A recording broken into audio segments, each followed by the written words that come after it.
তিনজন যুবক কাজের জন্য বেরিয়েছে, পথিমধ্যে 4টা স্বর্ণের টুকরা পেয়েছে। যুবক কয়টা স্বর্ণ পাইছে? কয়টা? মহা খুশি, খুশিতে বাকবাকুম।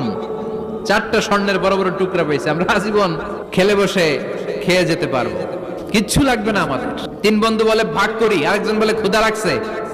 একজন যা বাজার থেকে রুটি কিনে নিয়ে আয়, খাওয়ার পরে ভাগ করবো। একজন রুটি কিনতে গেল, শয়তান 2টারে বুঝায় ওইটারে মারতে পারলে এক ভাগ বটোয়ারা সহজ হবে। তোরা 2 জন স্বর্ণ 4টা, তুই নিবি 2টা, ও নিবে 2টা। হিসাব সহজ না? 2 বন্ধু প্ল্যান করছে, ওইটারে মাইরা তুই 2টা, আমি 2টা। যেটা রুটি আনতে গেছে প্ল্যান করেছে রুটির মধ্যে বিষ মিশায় নেই, তাহলে বিষ খাওয়া রুটি খেয়ে ওই 2টা সে সব পাবে, আমি পাবো। ভাগাভাগির কিছু নাই, সব যাবে আমার কাছে।